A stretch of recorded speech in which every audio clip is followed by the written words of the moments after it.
안녕하십니까, 허정우입니다. 오늘은 기독교에 일어나는 노아의 때와 롯의 때에 대해서 말씀드리겠습니다. 여러분들은 주님의 재림이 어떻게 이루어질 것이라 믿고들 계십니까? 세상에 종말이 온다, 우주적 종말이 온다, 지구가 망하게 된다, 손목에 바코드를 받는다, 죽어서 장사된 자들이 땅속의 무덤에서 부활하여 나온다, 시체를 화장시켜 뿌렸던 뼈가루가 다시 붙어 살아난다. 주님은 실제로 하늘의 구름을 타고 오신다. 하늘에서 천사들의 호의를 받으며 내려오신다. 교회가 구름 속으로 끌어당겨져 공중에서 주를 만나게 된다 등 이런 방법으로 이루어질 것이라 믿는 분들은 그동안 살아계신 예수 그리스도를 죽은 예수로 믿은 것이며 행위에 의지하여 실체가 없는 헛것을 믿은 것입니다. 조금만 논리적으로 보고 조금만 이치적으로 생각해 보실 수만 있다면 이러한 것들은 즉시 오류로 보일 것이며 또한 궁금증이 차고도 넘치게 될 것입니다. 장자들의 총회에서는 누구를 비하하고 헐뜯고 욕하고 무시하려는 것이 절대 아닙니다. 잘못된 것을 바로 일깨워드리고 올바른 신앙생활을 하도록 여러분들을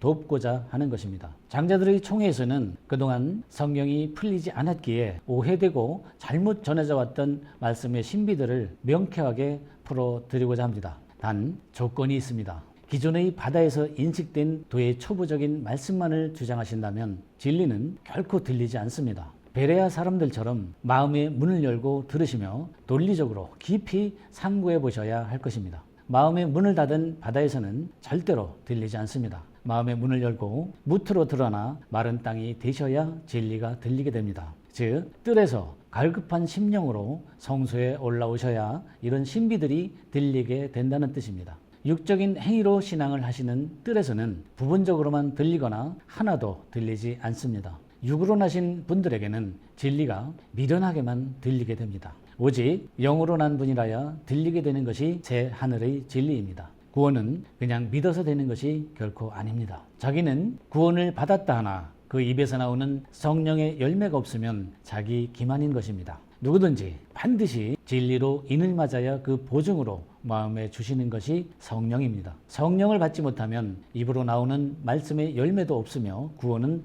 더더욱 없습니다. 고린도후서 1장 21절로 22절을 통해 보겠습니다. 우리를 너희와 함께 그리스도 안에서 견고케 하시고 우리에게 기름을 부으신 이는 하나님이시니 저가 또한 우리에게 인치시고 보증으로 성령을 우리 마음에 주셨느니라. 원문으로 직역하면 우리를 너희와 함께 그리스도 안에서 지금 확증하시고 또한 우리에게 기름을 부으신 이는 하나님이시니 저가 또한 우리에게 인봉하시고 또 그 자녀분의 보증을 위한 공탁금으로 성령을 우리 이 마음에 주셨느니라 라는 뜻입니다. 그렇다면 우리에게 인봉은 누가 해주고 그 자녀분의 보증을 위한 공탁금으로 성령을 받게 해주는 이는 누구입니까? 그는 바로 새 하늘의 통치자로서 계시된 진리를 가지고 천상의 인간으로 나타난 사람의 아들만이 해줄 수 있습니다. 주님의 재림은 이런 방법으로 이루어지는 것입니다. 새 하늘과 새 땅, 즉 영의 남편을 통해 진리로 통치를 받는 아내로서 남녀가 연합된 중성으로만 성령을 넘겨받을 수 있습니다. 이 외에 다른 방법은 절대로 없습니다. 또 다른 방법을 주장하며 성령을 받았다는 것은 모두가 미혹하는 영입니다. 진리는 공상이 아닙니다. 실상으로 나타나 보여줄 수 있고 사실적이라야 진리입니다. 논리적이며 객관적으로 분별해 보시기 바랍니다. 모두가 다 수긍하고 인정할 수밖에 없는 보편적인 말씀이라야 진리입니다. 누가복음 17장 24절을 보겠습니다. 번개가 하늘 아래 이편에서 번듯하여 하늘 아래 저편까지 비침같이 인자도 자기의 날에 그러하리라. 원문으로 직역하면 왜냐하면 저 번개가 저 하늘로 말미암은 자로부터 번개처럼 번쩍하여 하늘로 말미암은 자 안에서 빛을 내는 것 같이 그 사람의 그 아들은 자신의 그날에 이런 방법으로 될 것이라 라는 뜻입니다. 그러나 이렇게 성령을 받기 위해서는 먼저 중층의 광야로 올라와 고난을 당하며 세상의 육에서 영으로 버림을 당함을 의무적으로 반드시 감당해내야 합니다.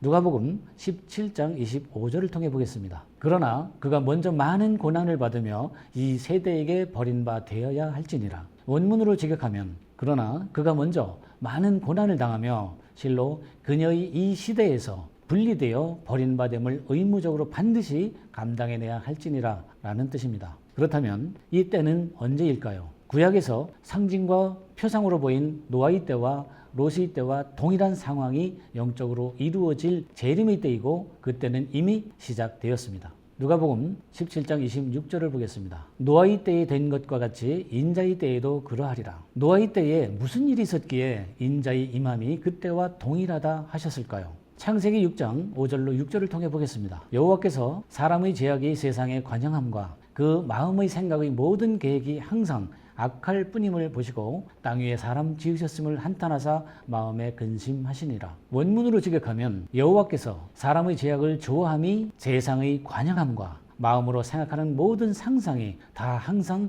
악함에도 불구하고 의심 없이 주시하셨으나 주께서 세상에 인간의 자아 지으심을 확실히 후회하사 마음 가운데 걱정하시니라 라는 뜻입니다. 주께서 인간의 악한 생각과 마음을 걱정하시는 결과는 무엇일까요? 진리의 영으로 재림하시어 인간을 양과 염소로 선과 악을 나누며 생명의 부활과 심판의 부활로 판결하시는 일입니다. 창세기 6장 7절을 보겠습니다. 가라사대 나의 창조한 사람을 내가 지면에서 쓸어버리되 사람으로부터 육축과 기는 것과 공중의 새까지 그리하리니 이는 내가 그것을 지었음을 한탄함이니라 하시니라. 원문으로 직역하면 주께서 가라사대 내가 창조한 곳에서 사람의 자아가 붉은 땅이면 대면하여 둘 사이로 기름치고 또는 쓰다듬고 인간이 말없는 짐승으로 심지어 기어다니는 동물에게까지는 하늘의 새로 축연을 베풀었음조차도 후회하심이 분명하시니라 라는 뜻입니다. 여기에서 쓸어버리다로 번역된 단어 마하는 칼 미완료태 공성 1인칭 단수로 사용되었습니다. 마하는 서로 상반된 두 종류의 뜻이 있습니다. 좋은 뜻으로는 기름치다, 쓰다듬다, 문지르다, 기름동으로 바르다, 부드럽게 하다, 살찌게 하다, 만지다, 닦아내다 등이 있으며 나쁜 뜻으로는 폐하다, 없애다, 파괴하다, 내보내다 라는 뜻이 있습니다. 그러므로 이는 미완료태로서 앞으로 일어날 일이며 각자에게 공성 1인칭 단수로 이루어질 일입니다. 이는 모든 인간을 다 쓸어버린다는 뜻이 아니고 노아와 그 식구들을 방주에서 팔로 살리셨듯이 오늘날도 방주인 영적 골방에서 공성 즉 상호 의존하는 성으로 각각 그 마음에 팔로 할례를 행하는 자는 살리고 할례 받지 못하는 자는 심판하게 될 것입니다. 여기서 8이라는 숫자는 할례 받는 숫자입니다. 방주는 히브리어 테바로서 방주, 상자라는 뜻이며 오늘날의 첼라로서 골방, 성전, 측면방, 옆구리, 갈빗대라는 뜻이고 이는 아담의 아내로 갈빗대를 취했다는 첼라이며 영적으로 남편이 인치고 아내로 인맞는 골방을 뜻합니다. 이 골방에서 먼저 인맞고 그 마음의 보정으로 성령을 받는 자들이 새 하늘의 임금으로서 주 재림의 시대를 이끌며 바닷과 모래와 같이 중층으로 올라온 수많은 자들을 새 땅으로 통치하게 될 것입니다. 누가복음 12장 2절로 3절 말씀을 보겠습니다. 감추인 것이 드러나지 않을 것이 없고 숨은 것이 알려지지 않을 것이 없나니 이러므로 너희가 어두운 데서 말한 모든 것이 광명한 데서 들리고 너희가 골방에서 귀에 대고 말한 것이 집 위에서 전파되리라. 원문으로 직역하면 지금 모든 감추인 것의 덮개를 제거하지 아니한 자는 어떤 것도 아니며 또한 자신을 감춘 자는 허락받지 못한 자이니 그러한 자들과 대치하여 이 어두움 중에서 말한 더 많은 것들을 저 광명한 중에서 소문을 낼 것이며 또한 이 골방에서 그 귀를 향해 말한 것을 저 지붕 위에서 하나님의 진리로 전파하리라 라는 뜻입니다. 당신은 지금도 진리빛 앞에서 자신의 속을 감추는 분이십니까? 그렇다면 하나님께 허락을 받지 못한 분이시니 히브리서 6장 3절이 해당되지 않습니다. 당신은 지금 골방에서 그 귀를 향해 말한 계시를 지붕 위에서 하나님의 진리로 전파하는 말씀이 이렇게 현재에 이루어지고 있음에도 아직 진리가 들리지 않습니까? 새 하늘의 비밀을 이렇게 많이 보여드렸어도 아직 빛이 보이지 않으십니까? 창조주께서는 모든 인간에게 자유의지를 주셨기에 하나님을 찾든 찾지 않던 여러분의 자유입니다. 그러나 여러분들이 선택한 그 결과는 천국과 지옥으로 분명하게 나뉠 것입니다. 유황불이 비오듯 하여 멸망을 당한 소돔과 고모라를 통해 거울로 본을 삼으라 하셨습니다. 그러므로 주님께서 재림의 때에는 롯때와 같다고 하셨습니다. 누가복음 17장 28절로 30절을 보겠습니다. 또 롯의 때와 같으리니 사람들이 먹고 마시고 사고 팔고 집을 짓더니 롯이 소돔에서 나가던 날에 하늘로서 불과 유황이 비오듯 하여 저희를 멸하였느니라. 인자의 나타나는 날에도 이러하리라. 이 말씀이 믿어지십니까? 노아의 홍수와 롯의 구원을 상징과 표상으로 미리 보이신 하나님께서는 보여주신 그대로 이루시며 속히 끝내시기 위하여 타락한 기독교의 종말에 다시 오시는 것입니다. 노아는 홍수 때의 족장으로서 안식, 위안, 조용한, 쉬다란 뜻이며 안식일의 주인으로 보인 것입니다. 롯은 아브라함의 조카인 족장으로서 가리웠다, 핥다, 활활 타다, 불사르다, 불을 붙이다란 뜻이며 악에서 진리로 가리운 자를 보인 것입니다. 소돔은 사해 근처에 있는 장소로서 화산에 의해 불탄 역청질의 에워싸인 장소란 뜻이며 오늘날의 기독교를 영적으로 보인 것입니다. 고모라는 팔레스타인의 한 장소로서 황폐된 덤이 깊은 물이 많은 이란 뜻이며 오늘날의 타락한 기독교의 행위로 모인 수많은 백성들을 영적으로 보인 것입니다. 궁창 아랫물이 한 곳으로 모인 바다, 즉 기독교 세상에서 범법자들이 얼마나 크게 누를 끼치는지 직접 보고 확인하겠노라 예언하신 대로 다시 오셨습니다. 창세기 18장 20절로 21절을 보겠습니다. 여호와께서 가라사대 소돔과 고모라에 대한 부르짖음이 크고 그 죄악이 심히 중하니 내가 이제 내려가서 그 모든 행한 것이 과연 내게 들린 부르짖음과 같은지 그렇지 않은지 내가 보고 알려 하노라. 원문으로 직역하면 여호와께서 가라사대 소돔에서 고모라의 부르짖음이 얼마나 많은지 범법자들이 얼마나 크게 누를 끼치는지 또는 자긍하는지 자 내려가서 끝내리니 그들이 행한 것들을 향하여 가서 비명인지 아닌지 주시하며 직접 보고 확인하겠노라 라는 뜻입니다. 여호와께서 이렇게 타락한 기독교를 직접 보시고 확인하셨다면 어떻게 하실까요? 멸하기 전에 먼저 노아와 롯과 같은 의인들을 바다에서 빼내는 출애굽의 역사가 시작될 것입니다. 성경은 노아의 때와 롯의 때와 같이 동일하게 하나님이 이끄시는 진리를 거부하고 방주에 타지 않거나 타락한 소돔과 고모라 성을 빠져나오지 않는 나라를 가리켜 영적으로 애굽이라 하며 계시된 진리의 말씀이 생명수로 들어가도 마시길 거부하며 출애굽하지 않는 자들을 가리켜 애굽인이라 하는 것입니다.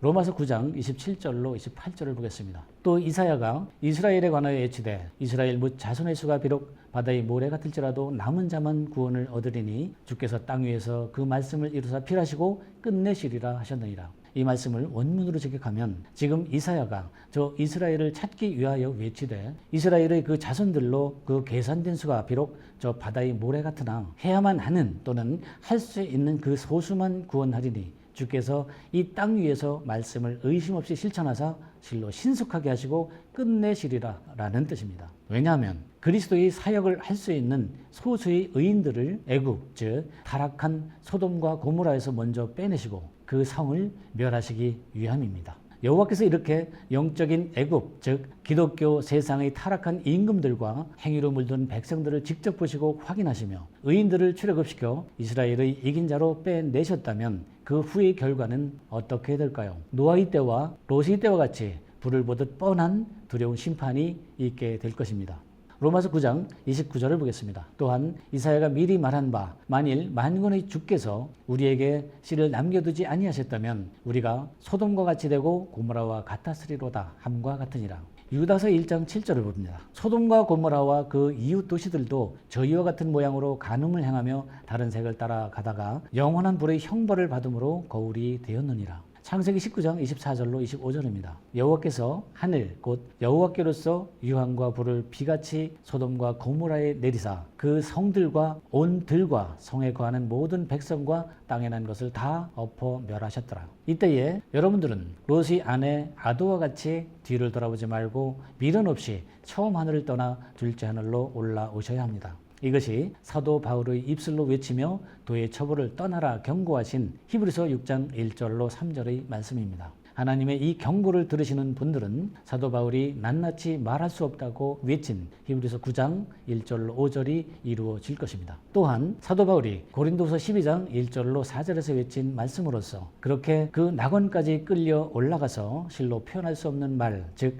무언의 명령을 들었으니 사람이 공개적으로 나타나 발산하지 못하게 한 자들이라 한 이 실상의 신들을 만나게 될 것입니다. 오늘은 마지막으로 의로운 자, 정직한 자의 책이란 야살의 책 일부를 읽어드리며 인사를 드리겠습니다. 야살의 책을 활의 노래로 부르겠습니다. 야사리책 19장 50절로 53절입니다. 그들이 롯에게 말하되 너희 생명을 위해 도망하라 하니 이에 그와 그에게 속한 모든 자가 도망하였다. 그리고 나서 여호와께서 소돔과 고모라 위로 모든 성읍들의 유황과 불을 하늘로부터 여호와께로부터 비처럼 내리셨다. 그분께서 이 모든 성읍들과 그 모든 평지와 모든 거주민들과 그 땅 위에 자란 모든 것을 엎으셨으며 롯의 아내 아도는 그 성읍들의 멸망을 보기 위해 뒤돌아보았으니 이는 소돔에 머물며 그녀와 함께 나오지 않은 그녀의 딸들로 인해 그녀가 연민을 느꼈기 때문이었다. 그녀가 뒤돌아보았을 때 그녀는 소금 기둥이 되었다. 이것이 여전히 오늘날까지 그곳에 존재한다. 이제는 이 말씀이 육적이 아닌 영적으로 들리셔야 하는 시대입니다.